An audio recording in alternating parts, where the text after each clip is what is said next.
Apa kabar para penunggu perubahan? Di negeri yang bangga punya jutaan pelajar, pertanyaannya sederhana. Berapa banyak dari kami yang benar-benar suka membaca di luar jam sekolah? Di tengah gempuran gadget, tayangan instan, dan notifikasi sosial media tak bijak pada waktu, apakah kita masih menyisakan ruang untuk membaca dan memahami makna, menyelami cerita, dan apakah kita di rumah masih membuka buku? Ini bukan hanya soal buku dan bacaan, tapi soal masa depan, soal anak-anak dan remaja. Ini untuk Tanalu tentang Indonesia. Indonesia punya masalah literasi yang kita tahu bukan gosip. Menurut PISA, skor kita di bidang membaca masih di angka 359. Bandingkan dengan Singapura di atas 500. Kita belum kalah, tapi kita belum bangkit. Tapi tunggu dulu, ada kabar baik. Sulawesi Selatan, provinsi kita peringkat tertinggi dalam indeks pembangunan literasi masyarakat.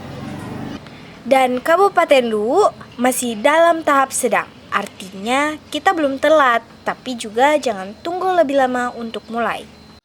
Literasi itu luas, membaca teks terasosiasi dalam konteks.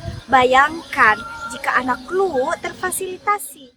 Otak ini punya ritme. Di pagi hari dia paling segar, di malam hari dia butuh tenang. Teori sirkadian menjelaskan ritme ini. Maka membaca sebelum tidur dan di pagi hari adalah waktu yang tepat sesuai teori ini. Jadi, kenapa anak dikasih gadget menjelang tidur, bukannya buku bacaan atau cerita yang menenangkan? Gadget membuat tidur lebih larut. Baca buku membuat mimpi jadi lebih sehat. Kita anak zaman now, bukan takut buku, tapi buku seringkali kalah dengan scrolling sosmed.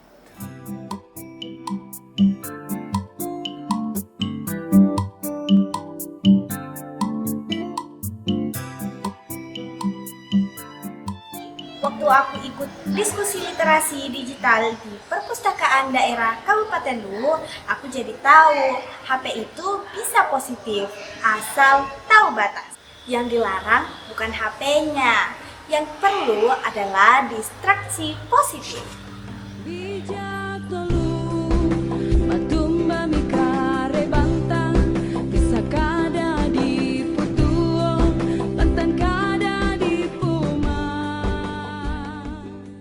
Kasih ruang baca yang asyik, lingkungan literat yang tidak menyeramkan tapi menyenangkan. Teman diskusi yang bikin semangat.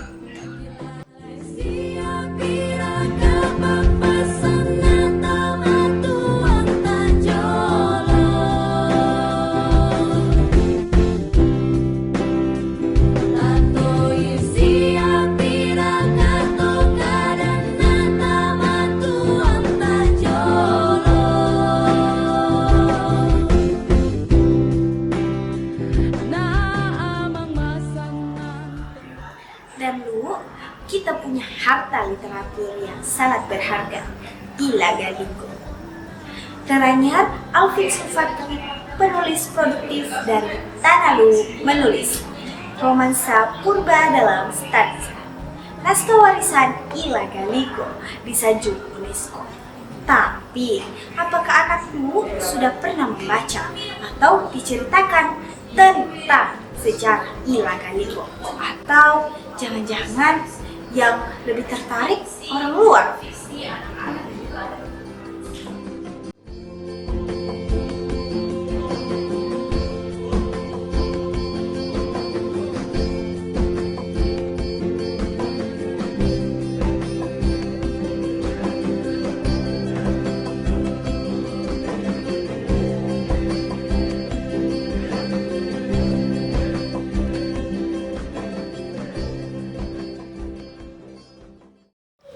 Aku suka membaca sebelum tidur sama ayah sama bunda.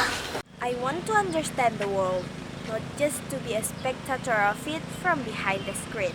Jika rumah jadi taman baca, jika guru jadi sahabat cerita, maka literasi bukan lagi PR pemerintah, tapi jadi bagian dari hidup kita.